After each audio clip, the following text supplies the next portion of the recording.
Cool. 3, 2, 1.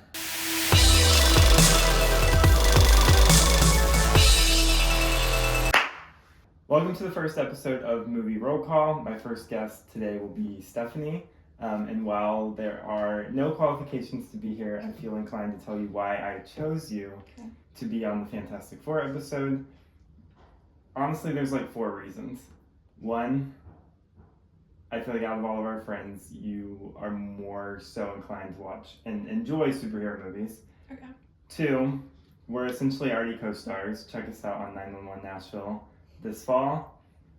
3, you're a raging Pedro Pascal stan.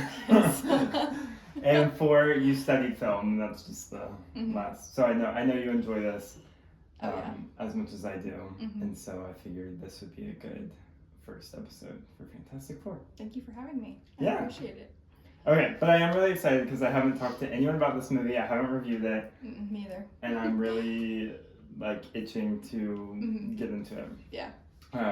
So overall, how did you feel? I liked it. Yeah. I wasn't blown away. Okay, I'm on the exact same page. But I did enjoy it. Yeah. Yeah. Loki has already made his appearance. I'm not gonna fight it. He's here. As of right now, what do you think you will give it on Letterboxd? 4 out of 5. Okay, we are on the same page. I'm on the exact same page. I'm so glad, actually. No, I think I'm gonna land with a 4. Because like you said, I was not blown away. Yeah. And it took me it wasn't even until maybe the middle of the movie where I actually locked in. No, same. The whole first act, before they get into space, you're just in that limbo where you're like, okay, where is this going? How are the characters vibing so far? And I wasn't truly locked in until they stepped foot in front of Galactus, and then the exchange happens. I feel the exact same way. Okay. Like, totally. Yeah. Why, in your words, why do you think that is for the first act? Like, why I feel that way? Or what was preventing you from locking in? I felt like it was kind of slow. Yeah. Like at first I was just kind of like waiting for something to happen. Yeah. Like I get like that the family was like a big important part, and I think that's really important to like hit on, but also like I kind of just wish we had gotten somewhere quicker. Yeah. You know, like while simultaneously they're throwing us in. Yeah, exactly. There's not a lot of, it's very similar almost to, similar and not to Superman, where we're just like, this age of superhero movies, we're kind of skipping origins because we've been there, done that. We're getting caught up to speed, and so they just kind of, they throw us in. It's a little bit lighter than Superman, where Superman's like full out action in the first 20 minutes, and Loki, stop! No! Come here. Behind the scenes, the cat has chosen the stand as a rubbing bowl. Literally. No!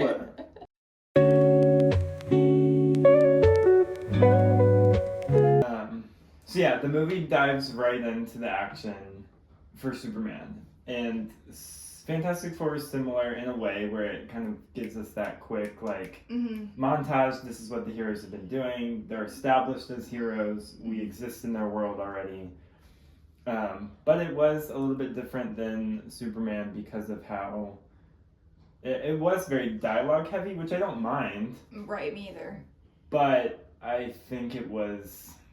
They just didn't grasp my attention at first. It did not. I don't know what it is. I've seen a lot of reviewers saying that the first half was better than the second half, and I foolhardily disagree. I don't agree with that. I feel like I need to see it one more time to figure out what the first act was missing. Yeah. But for some reason I was just kind of sitting there like, okay, like, where is this going? Where is this going? Yeah. Especially because we know where it's going. Right. Sort of. Kind of. With Galactus, like, yeah. there's only really so much you could do. So I agree. But I will say the middle to the end is good. The middle, though, is fantastic, in my opinion. I agree. Everything in space, the Silver Surfer chase, the music, how it looks, all so good. No, I agree. The sets and everything were beautiful. The birthing scene. Oh my gosh, that was... Yeah. I loved that scene. Yeah. I did. I think it was really well done. One of my other favorite aspects of this movie, we see that montage, but the first time we actually see a character kick ass is Invisible Woman, when Silver Surfer's coming after them. Yeah. After leaving Galactus, when they first meet him. She's the first one to, put her in her place. Everyone else has kind of been stomped and KO'd to the floor in some way, and she really hits hard. And I was like, okay, this is how we're going with this Invisible Woman. And it just kept progressing in her being the most powerful, in my opinion. She was. I agree. No nosebleeds. No, I was so glad, too. Yeah. She killed it. Yeah. She was the most powerful one in the whole film, in my opinion. Yeah. It was, her show. Her, not only in terms of superpowers, but they really centered her emotional story, her being a mom. Yep. And speaking of the similarities between other projects, the director of this is the same director of WandaVision, and you can see the parallels with the set designs, the themes around family, the themes around parentage. It definitely makes sense why they chose him to lead this. Yeah.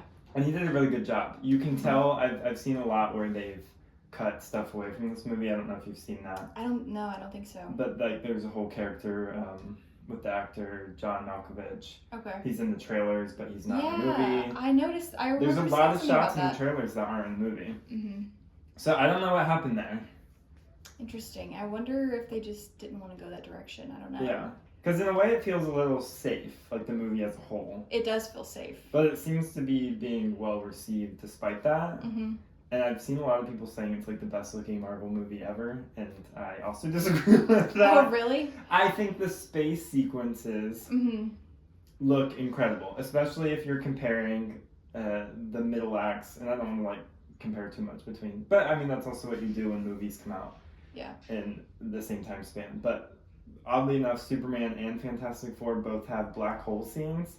Oh, yeah. And the middle act of Superman is my least favorite part of Superman. I think I like the beginning, the setup, and I like the conclusion of Superman. The middle, what were they called? Pocket dimensions? Yeah. I did not like that. I didn't really like the, acid or whatever it was, negative proton river. Yeah. The CGI baby, alien baby, and then the black hole. There was just a lot going on. Whereas the Fantastic Four middle space chase was exhilarating. The music was so good. It looked beautiful. Yeah. And I know the other one is more James Gunn style, and this one was bleeding more towards people have been comparing the images to Interstellar, which I think that's a little bit of a stretch. That is a stretch. I just don't think this movie.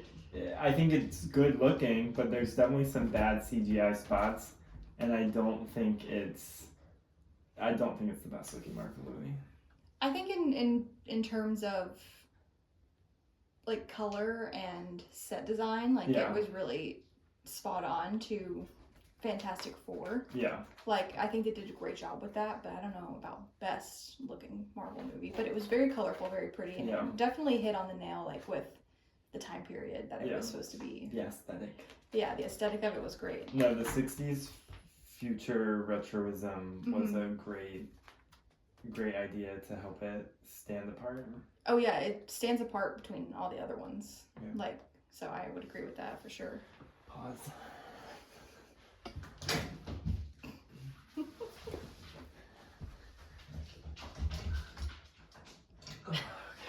There are going to be a few cuts in this.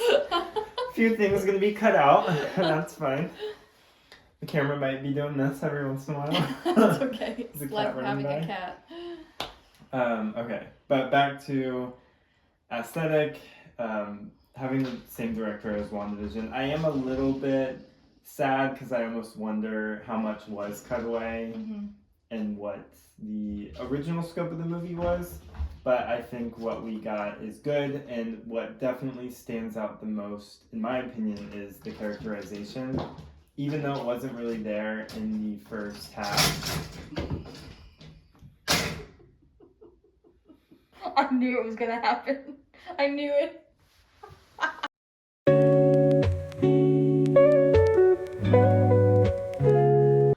Alright, so based around this summer of, not even this summer, but this year of superhero movies, I feel like we're entering a new era, or maybe we've been in it for a while. I feel like eras of superhero content is kind of like deciphering age, like Gen Z, the age periods, whereas like you don't know when it really starts. You have to wait until like a few years go by. And I feel like I've been able to isolate different ways that people have approached superhero movies since like whenever they started. I'm sure they started earlier than the 70s, but my point of reference is like the first Superman and then Michael Keaton's Batman. Oh yeah. And those were pretty zany comic book movies, in my opinion. Very, very comic book. Yeah. Yeah. And it worked. I mean, it was, film isn't what it is now, and so people like leaned into that. It worked very well. Right.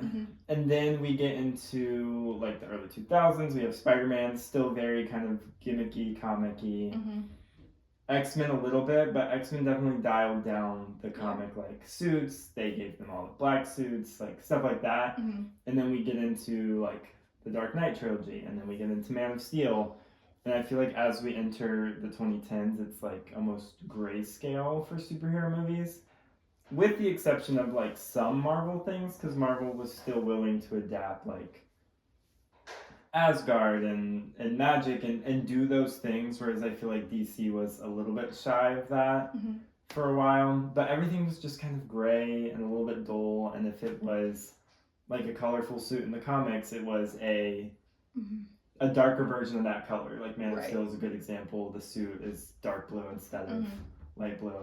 Yeah. It doesn't have like the underwear outline, the red pants. And now, so in my opinion, I feel like it started after 2020.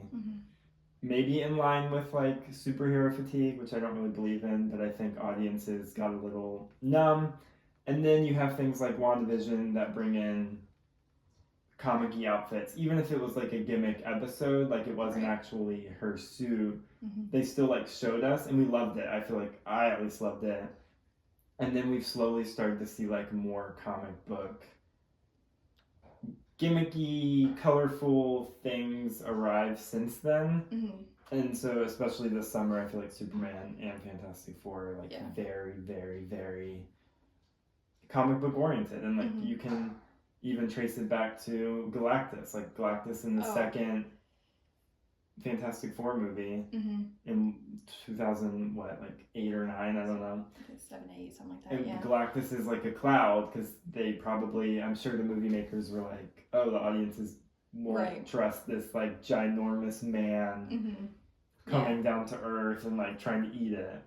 Right. And like it still is a little ridiculous even watching it now in the movie, but like it's almost gone full circle where fans are so tired of non-comic book movies that they've reverted so hard to making comic book movies, and I love it. I mean, this one felt more comic booky than some of the recent Marvel movies, I feel like. Like, I feel like this one was more true to the comic book that it even came from, in a way.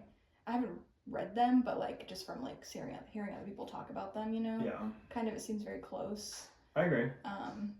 So, and plus I just feel like the outfits and the sets and stuff like that were also just very comic booky as well. Just so colorful. And really leaning into... It's kind of a nice change. Because I feel like we've gotten so dark in the last few years. It was kind of nice to see something very light and not something with a super, super dark theme. Like, I loved the family theme about it, like it was just very kind of, I don't know what the word is. It was just nice to see something different. Inspirational, hopeful. Yeah. And that's kind of in the air around, like, I saw a post today, and it was the Thunderbolts, Superman, and Fantastic Four, and it was like, Thunderbolts, like, we belong together. Mm-hmm. Superman, be kind. Yeah. And Fantastic Four, like, love your family. It's very important for the times we're in now as well. Yeah. And to kind of have those messages. Yeah, because I think for a while it was like, how can we make, like, superheroes deep, and how can we make sure that they're, like, thinking about collateral damage, and, like, all these things. Mm-hmm. And right now, I feel like we're in this season of just what makes a superhero movie a superhero movie. Yes, I agree. Because we were going really far into, you know, things like The Boys and, like, anti-Superman stuff. And yeah. Because I guess people thought that was interesting. I was never really into that. I've always been, like, superhero movies should be, they don't have to be always light and, like, service level, but I don't necessarily want, like the Joker is a good example. I've always recognized the Joker as a good movie. For sure. But I didn't care to watch an evil man,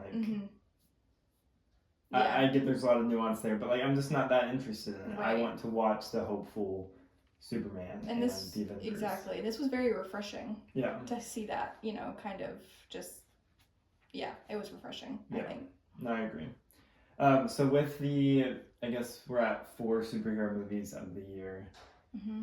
How would you rank them from worst to best? So we have Superman, Captain America 4, Thunderbolts, and Fantastic Four. Captain America's at the very bottom. 100%. I'm sorry, I didn't like that movie. To be honest, I think it has to go Thunderbolt, Superman, Fantastic Four, Captain America. We are on the same exact page. I didn't know if it would be a hot take. No, Thunderbolt's story and theme hit me more than Fantastic Four. Not saying Fantastic Four wasn't a good movie. Yeah. But I feel like Thunderbolts just took it to where I didn't think they were going to take it, and I appreciated that. Yeah. Like, I left that movie with tears. Yeah. Like, it was so good. It hit hard. It hit really hard. And Fantastic Four was great, but, like, it just didn't hit as hard. And wait, so did you do Thunderbolts Superman or Thunderbolts Fantastic Four? I'm in the same place. I really liked Superman. If I'm being honest, I think they are like, you know, I had my issues with Superman at first. Yeah. And I always thought it was good. And then I liked it a lot more on the second watch because it was a bit slowed down. But I feel like Superman and Fantastic Four are like neck and neck. They are neck and neck for me. There's things I would definitely change. Whereas Thunderbolts, I'm like, maybe like 1 or 2 things in the final act. But it's like a 4.5, maybe 5 for me. Yeah. And then Superman and Fantastic Four, I'm like, I like it, but I have some issues. But I liked how I felt. I liked how I was entertained. They were feel-good movies. I love the characters. If there's one thing to take away from both of those movies, I love the characters. Yeah, same. Yeah. But I mean, I gave Superman 4.5 stars. Yeah. And I'm only rating Fantastic Four. True. 4. So that's kind of easier for you. But and that's why really I do like hard to compare, though, because it makes it easy. I mean, even now we're getting way past the halfway point of the year, and like I rank something 4.5 stars, and then I was putting Fantastic Four, and I was like, wait, but do I think Fantastic Four is better than that movie or worse than? And it makes me reevaluate how I see the movies of the year, and that's kind of how I rate, I guess. Yeah, I left Superman on such a high. Yeah. And I didn't get that high from Fantastic Four. Yeah, I didn't. I did get it from the mid-credit scene. Okay, now that is a whole different take on its own. Yeah. I can't rate the whole movie based on the one credit scene that was 30 seconds. Well, they kind of did themselves dirty because they had that amazing mid-credits, and then the post-credits. It was cute, but it's they should have flipped it. Flipped it. They absolutely should have flipped that. Yeah, because it kind of deflated the... It did. I was like, I sat here all this time for that. Like, I was already on a high from that mid-credit scene. The mid-credits, you see the green cape and the mask. And and I knew it was coming. The second that she walked away from Franklin, I was like, oh, like a portal's gonna open up, or either he's gonna disappear, or Dr. Doom is gonna be here. I mean, I knew something was gonna happen with him showing up, because that's how Marvel is. They kind of hinted the next movie. And but I just was like, I still was shook. I was like, oh yes, like I was so excited. Can we also talk about how after Thunderbolts in the post-credit scene, I was like, oh, well, the 828 Earth is just going to blow up. Like, it's going to be destroyed. And they did subvert that, so I guess that is, that was a nice, like, I guess, twist, because I expected, like, that would have been really dark, though. I guess I don't know how they would have approached that, especially since the subject in the movie is so dependent on the choice between the whole world and the sun. So it makes me feel a little bit silly thinking in Thunderbolts, like, oh, I guess the planet's just gonna, like, I guess we know how this ends. Right. I mean, I find it really interesting. Do you think that I'm very curious to see how the Fantastic Four and I'm assuming Thunderbolts are gonna connect somehow.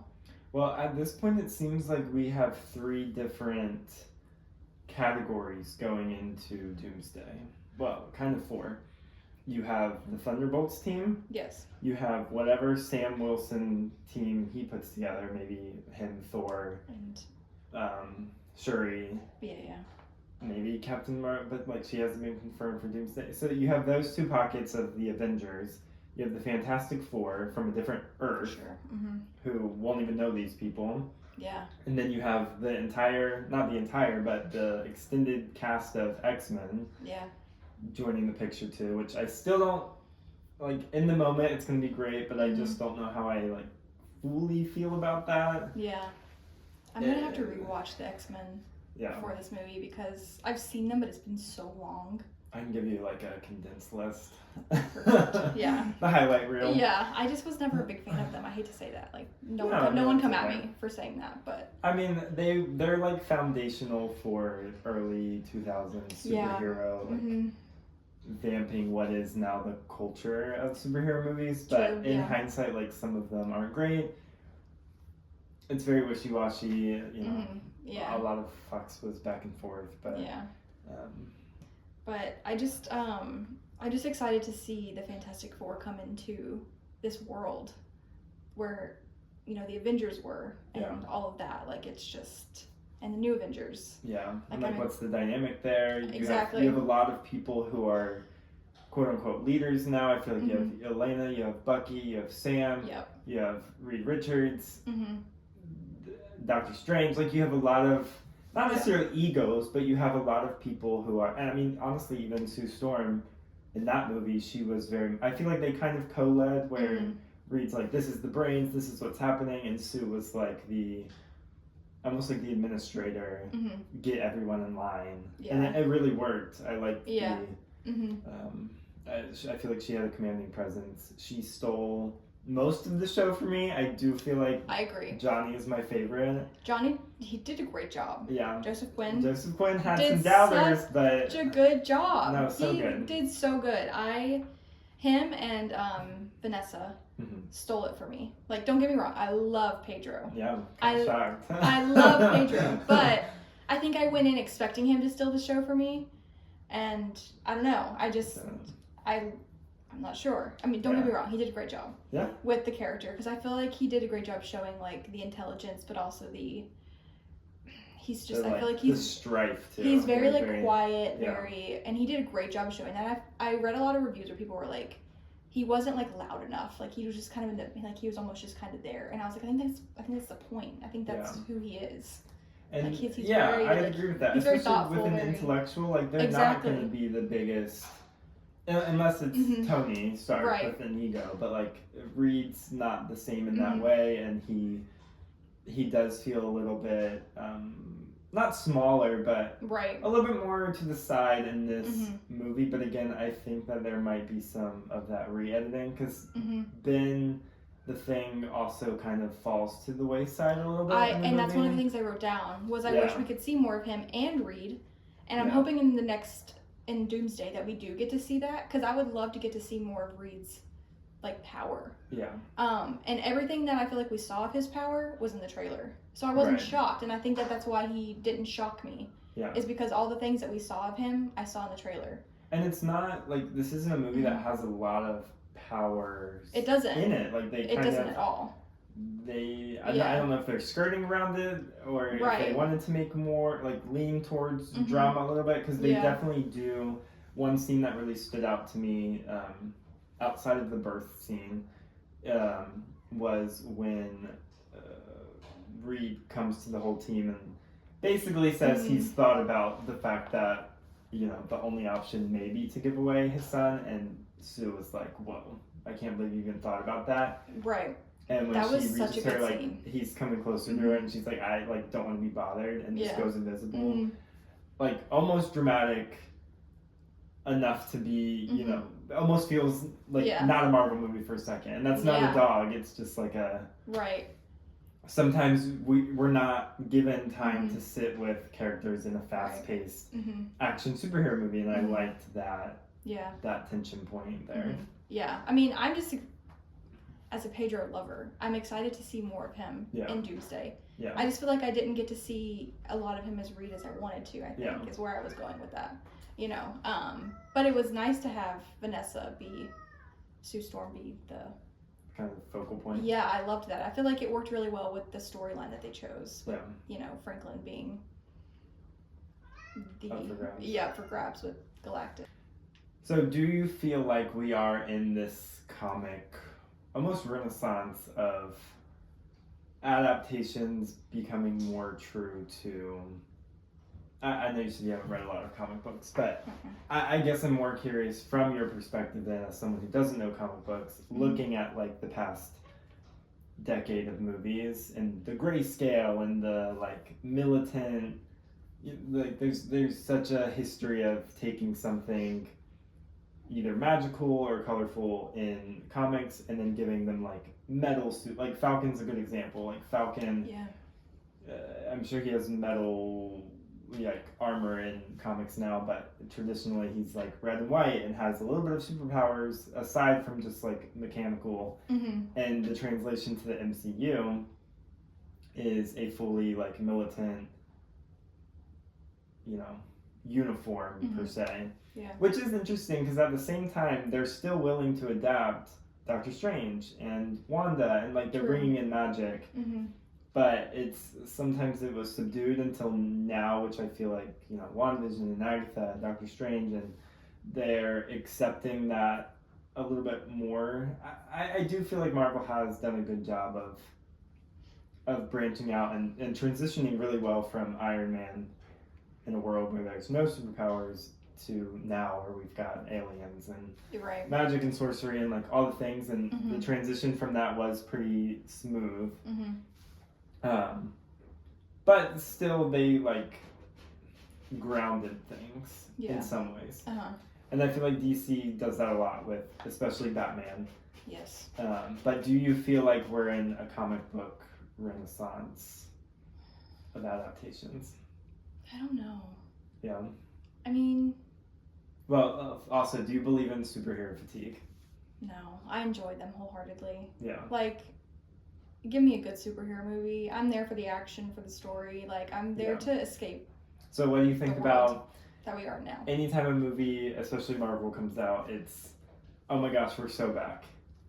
Like that sentiment. Do you know what I'm talking about? Like there's a lot of people who over the past few years will be like, oh, the MCU's dead. And then a new movie comes out, whether it was Guardians, and they're like, oh my gosh, the MCU is back. I never felt that way. I was like, I ate that it all up. up. Is dead. Yeah, right. I never felt like the MCU was dead. I enjoyed every single thing that they came out with, but maybe I'm just too easygoing in that sense. I don't know. No, I mean, you are an optimistic moviegoer, watcher, yeah. And I mean, that makes it fun. Especially for a good me time. Too. Yeah. Like I know sometimes people can probably get annoyed that I'm like nitpicking this and that, but I think that's the fun part of like. No, yeah. Some people watch it with just a purely optimistic frame, whereas maybe I'm like, I didn't like this, I didn't like that. That could have been better. Yeah.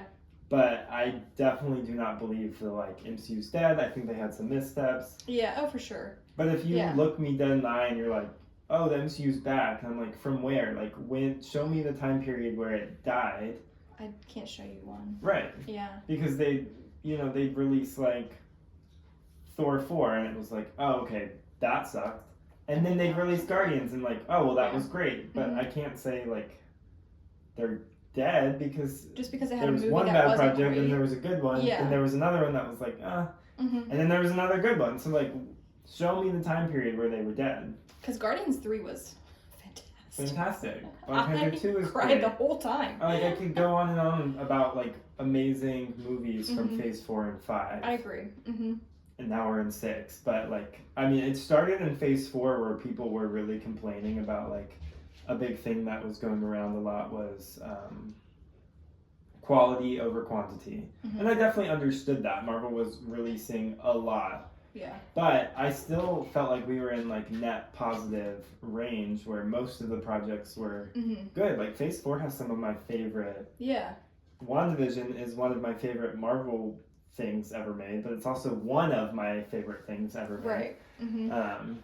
Shang-Chi is great. Guardians 3 is great. Black Panther 2 is great. Like, there's so much. Loki's great. There's so much good stuff. Loki is great. I will never understand the MCU's dead, the MCU's back, especially between Thunderbolts and Fantastic Four. Like, how can you, after Fantastic Four, say, no, we're so back? Like, we were back. We were never gone. We weren't. I don't think. And, like, you kind of lead into one of the questions I had, which is, do you think that I'm not including Captain America in this, by the way, the new one, fine. because I did not like that movie. Do you think that Fantastic Four and Thunderbolts are a good intro into this new phase? Like, I think that Thunderbolts is a excellent close to Phase 5. Okay. Because it was the last movie technically in Phase 5. That's true. Yeah, And that's true. The reason I say that is because, and I say this in my Letterboxd review, the last line is, what WandaVision starts, Thunderbolts, like, drives home. Okay. And I thoroughly believe that. That's a good point. The 4 and 5 are messy phases for sure. Like, I'm saying and have said that there's good projects in them, but they aren't cohesive. There's not a through line through most of them. I think Marvel thought that they could do what they did in the first 3 phases, which was make a bunch of movies, and then on the back half they connected a bunch of things, and it worked because it was a little bit more contained. But they didn't always have a plan. They threw stuff at the wall. It started working. Yeah. It kept working, and then they were able to, like, tie it in a nice bow. Phase 4 and 5, there are way too many projects for them to do that. Like, we have so many in-credit scenes that have no resolution currently. Yeah. And that is probably a reason why there's, like, superhero fatigue. But really, it's just, like, we need to be criticizing that specifically and make sure Marvel knows that we want, like, better stories. Because they're having good stories, but I don't need, like, solo. Captain America 4 is such a waste of time to me. It was. Because they spend so much time saying, I want to start a new Avengers team, and the president wants Sam to start a new Avengers team, and we're teasing this idea of a new Avengers team without showing us the team. Agreed. Showing Sam leading a team. Like, that would have been such a great opportunity to have a few different characters at least in the mix. And then Thunderbolts comes along and it does exactly that, and it makes everyone like the new Avengers more than whatever Sam's going to put together, because we've already seen it and we like the characters. It was a waste of a movie for me, truly. I just didn't like it. It's, like, unconnected. But that has been their problem, is they're greenlighting these movies that are a bit unconnected, and, like, we need forward momentum, not... Right. It's my same criticism with Deadpool and Wolverine. They're so self-aware that the multiverse has, like, sucked. Yeah. And I really thought that the conclusion of the movie was about to be them blowing up the multiverse. And then they just doubled down at the end, even though Deadpool's like, yeah, this has been kind of sucky, but we're going to keep going. Right, exactly, yeah. So, wait, what was your question? My question was, do you think that this and Thunderbolts are a good intro into MCU's phase? So Thunderbolts being the close of Phase 5, to me, works perfectly.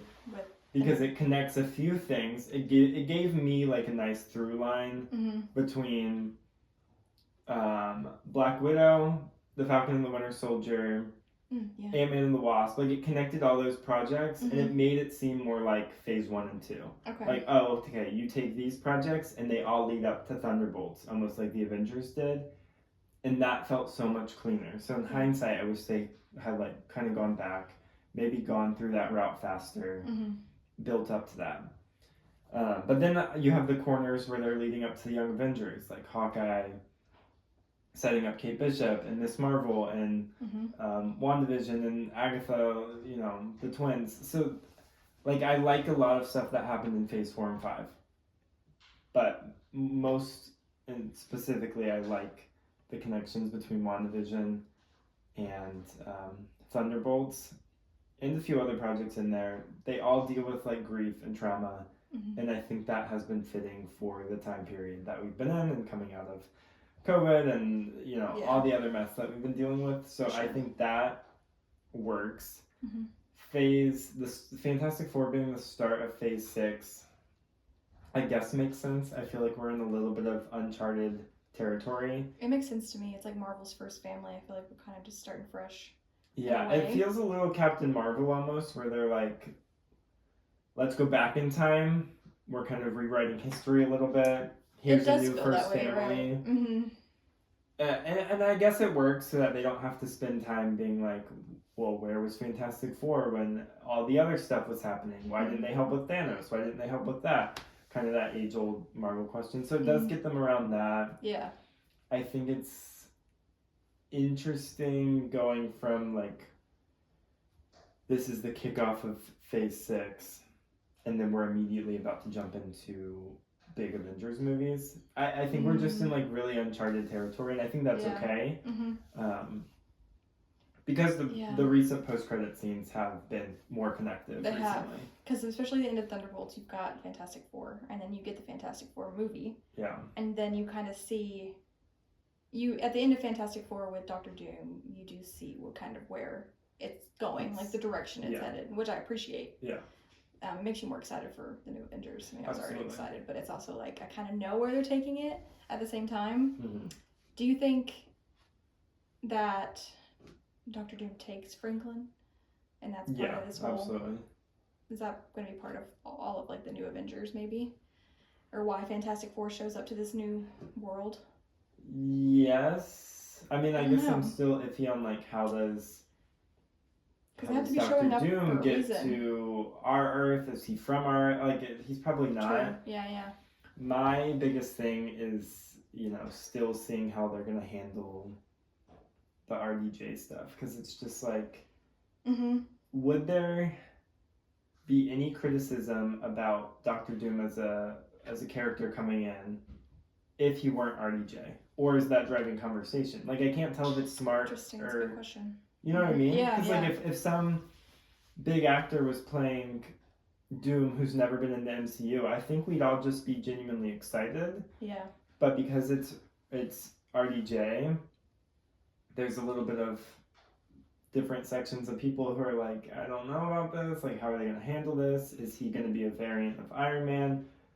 Are they going to address that he looks like Iron Man? Personally, I don't want them to. Like, I'm cool with RDJ doing it. I just want him to be Dr. Doom. Right. And there not be like like a Marvel quippy line like, why does he look like Tony? Yeah, I don't know. It'd be a little bit funnier than that. But. Yeah. It's going to be interesting to see how they do it. Yeah. I think. I mean, unless he just never takes his mask off. Which I don't think that they would. Yeah. I don't think he would sign on for the paycheck for that. I don't think so either. But I would prefer it, genuinely. Yeah, like, yeah. I would really help separate. I love continuity. My biggest hot take, in comparison to a lot of general audiences, is that I enjoyed Spider-Man No Way Home, but I think the bad precedent of multiversal cameos from Fox universes and Sony universes is that everything just feels a little bit muddled. Yeah. It's kind of an easy out. Like, it makes for some cool initial moments, but like the Doctor Strange cameos, the Deadpool and Wolverine cameos, the Spider-Man's truly the only one that's done it and made it like an emotional core to their movie. It's very true. Yeah. Doctor Strange and Deadpool and Wolverine, like those characters just. It was cool to see them for like 5 seconds, but then you're just like, okay, you're like a copy. So do I really like care if you don't make it? I don't know. I don't know. Right. No, that's a good point. Yeah, I love Spider-Man, so I eat that up. Well, I mean, they handled it well. I was a big defender of it not actually happening because I just wanted the continuity, and then when it happened, it was fine. But, Sorry guys, don't hate me. I feel like people are gonna be like. It's okay. I feel like I've also said something. I'm like, please don't hate me. Saying I didn't really like X-Men. Because there's a lot of good X-Men fans out there. But yeah, no, I just was interested to see like what you think about Fantastic Four kind of being the introduction to everything going forward. I think it works. Because I mean, Pedro's like been almost confirmed as like the lead. Yeah. And so I'm interested to see. I'm just so excited to finally, because I just feel like I didn't get the lead from him in this movie, and I'm just so excited to see him as like a lead. Yeah. In this, and where he hopefully doesn't die. This was like the first movie I've seen of Pedro in a long time where he has not died in show. There's gonna be some like 1v1 fights to figure out who the leader of this new era is. I don't know how it's gonna go. I don't either, but I really hope it's Pedro. So what's it like watching a Pedro movie where he doesn't die? So good. I am so sick of seeing this man die in the most horrific, tragic ways, because I feel like every death that he has had in a movie or a show has been tragic. And you can go into the movie with optimism because he's already been confirmed for the next movie. Exactly. So and I knew it's not like they'd be killing Reed Richards and granted they like basically killed Sue. I mean, yeah. But I mean, I knew that was gonna resolve itself. Right. I for a second though, before like the baby comes on screen, you're like, oh okay, I see where this is going. Yeah. It was like, wait, is this how they go to another universe? Like, do they want to find? And I didn't know how I felt about that. But then I already knew Vanessa Kirby was signed on for the next movie, so I was like, that's why I was like, are they gonna go get a copy of her? Like, what's going on? But I don't know. They packed it up real fast. Yeah. I mean, I think it was also a great introduction to Franklin's powers because he's Franklin Richards. There's a lot going on. There's a lot going on, yeah. But it was nice. It was very refreshing to go into a movie knowing that Pedro wasn't going to die, because I feel like The Last Gladiator, Eddington, Last of Us, I knew in all of those. Sorry guys, have you seen this movie? Spoiler. Sorry. If you haven't by now, then I just knew, ahead of time. Yeah. That he was going to die. I knew in Eddington he was going to die because I saw a spoiler. Oh, God. How did you feel about the CGI and non-CGI baby throughout the movie? It was giving Renesmee. Renesmee walked so Franklin could run. Yeah. The first second he was on screen, I was like, oh, no. Like, not another one of these. Honestly, it could have been worse, though, in my opinion. It could have been worse. It could have been better. Yeah. There were good moments, there were bad moments, but I think that's because it was fake and real. There's no way they were going to put a baby up high on something. Or however they did that. It's like, I guess not. I don't know. I feel like the baby was kind of thrown around there at the end. Yeah. So. Because you almost wonder, like, oh, did they write it so that they didn't have to use a lot of their superpowers? But then it's like, they'd also, maybe want to write a movie where they don't have to use the baby as much, but maybe the baby's featured a lot. That was my biggest takeaway from this movie, was I just wanted to see more of their superpowers. Everyone's superpowers. I feel like I didn't even get to see the Thing use his powers as much. He was carrying the baby half the time. No, he really did. He was fun. I liked his characterization, how he interacted with the other team members, but I definitely think he suffered from the edits. But I was thinking about this too, like in the original movies, Johnny in the movies is a little bit of a side character. Like he's kind of just funny, quippy.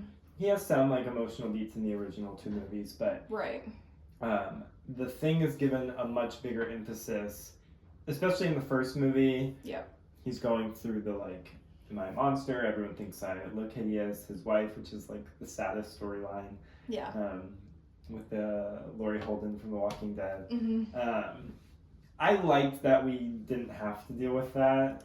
Yeah, because it's been done as well. Yeah. But like he was, in my opinion, he's the one that gets the worst end of the deal. Because everyone else still looks the same. They just have these powers that can show up whenever they want. But this guy is like stuck looking like this. And like and I do appreciate that we did get to see like hints of it, like him looking at the kids or like looking at, I do not remember what that woman's character was. The one from the school. What was her name? She's an original character. I have to look it up. But Natasha Lyonne. Yeah. But like, I appreciate that because we got hints of it. And I just feel like I hope we get to like go deeper into that because I feel like they have something there. with him. It's only leading to something. Mm-hmm. It's interesting because it's like, oh, well, now we're going to be in Doomsday. So is Natasha even really going to show up for that? Like, they're not going to cram that storyline. Yeah. It's like the infamous Marvel thing where like they all have their like romantic relationships, but they're all on pause during Avengers movies. So it's going to be interesting, especially if they're on a different. Are they returning back to the Earth after Doomsday? Great question. I don't know. Are things going to be in separate timelines? I guess I don't know. Yeah, I don't know. But I mean, I do want to see more of their powers. Yeah. Because I feel like there's just like, especially the Thing, like we got to see him lift a car and smash something. Like, come on, give me more. And we've like a lot of people have criticism over how the Hulk is treated. Yeah. In the MCU, and you know, sometimes it feels like the narrative, they don't really know what to do with these strong, big, punchy guys, which can be fair. Like, that's fair. They're not the most enticing characters to me. Yeah. But it is interesting how little he does kind of appear in the film. Yeah. And when he's there, he's holding Franklin most of the time. Yeah. So I kind of feel bad for him. I mean, he was kind of heartwarming. Like he was give so these looks where though. Again, I felt the heartbeat of the movie through all the characters. But I think Sue and Johnny definitely get the bulk, which I'm not mad at all. I'm not mad at all. It's just again, I'm left going back to what did the original cut of the movie look like. Maybe we'll get a director's cut. I don't know. But I mean, if they cut that much out, do that. Yeah, that's true. I just feel like we got so much of it in the trailers. Like I feel like I just wasn't surprised at some of the big moments because I had seen it before. Right. Although I do have to admit, I was like this when he was being Greed was being pulled apart. I was like, please stop, please. I saw another someone online saying, oh, they turned his greatest power into a weakness, and it's like, I'm pretty sure that he controls when he's stretching. So if you're being stretched against your will, like your mind's probably like, I don't want to be stretching, but I am stretched, like by a man who's also like huge. That was like the size of a fly to Galactus, like. Just the sheer force of it as well was probably hurting him really bad. It seemed like a very realistic way to. I think so. Show a potential weakness in the character that otherwise he's pretty powerful that he can kind of do whatever he wants. I did for a moment think that Galactus was gonna let go of his feet and he was gonna slingshot. Honestly, I can see that though. Yeah. I didn't know how it would that have killed him? I don't know. Probably not. He would just like roll or something. Roll back up. Which would have been kind of cool. Yeah, honestly, yeah. You know, the other two were already in the sky, so I don't like it. Yeah. No, I hope we get to see more of their powers. Yeah. But back to like we were talking about the family, like the dynamic was perfect. Like the chemistry was there. The dynamic was great. Like it felt like a real family. I really appreciated that as well. I did come into the dynamic, but I think, like we were saying, the first act. Yeah. I was like, wait, what is the dynamic? No, I would agree with that. But we finally got there. It's the same dynamic that's at the later part, but I think just because we hadn't been introduced, I wasn't fully tracking. I also have some beef with Johnny's storyline with like I just didn't really know what was happening with the like sound things. Oh, I didn't either. That's a really good point that you bring up. I get it now. Like something was being transmitted to Earth. Reed set that up. Oh, I missed that. Yeah, when Johnny walks into the lab, Reed's like, "Oh, I got another transmission." Johnny listens to it. He takes, but we're so dropped into it that it's like, what are we talking about? I wasn't caught up. Yeah. Like I was still learning. I feel like. And then we were just kind of thrown that, and I just missed it because it was so early and so quick that I was like, what? And I was probably too busy ogling at Pedro Pascal to even notice. I was like, ooh, yeah. Yep. But, yeah, no, that's a really good point that you bring up because I didn't know where those discs came from. I just went along with it.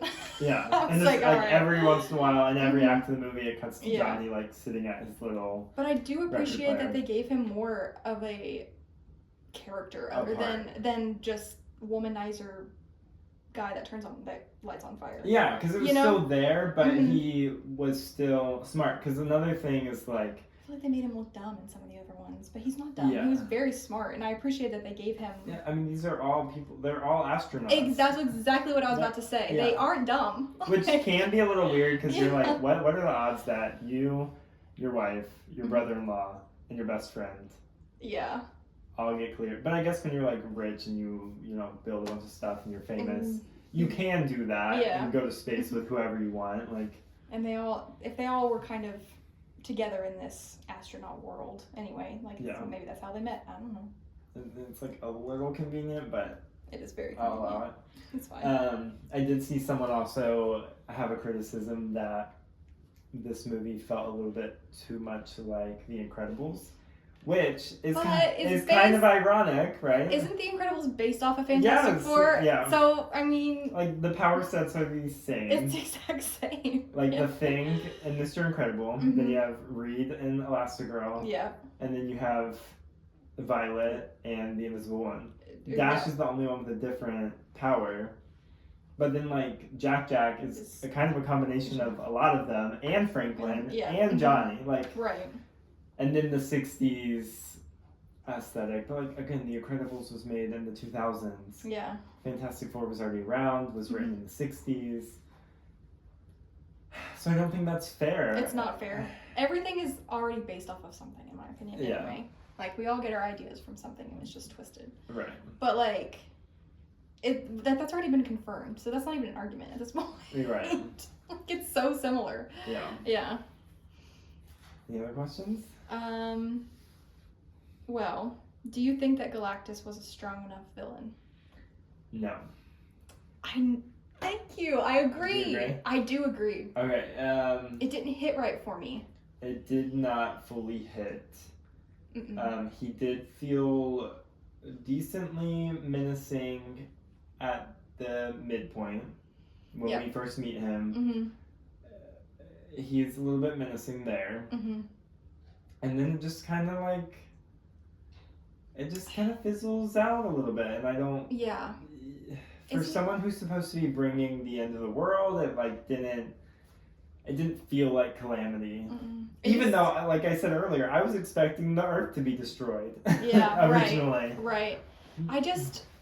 I really like Silver Surfer. Yeah. Like, her story, I feel like we haven't talked about her yet. No, we haven't actually at all. Yeah, we haven't. I feel like this is a good introduction into talking about her. Like, I loved her story. Like, I loved the background of it.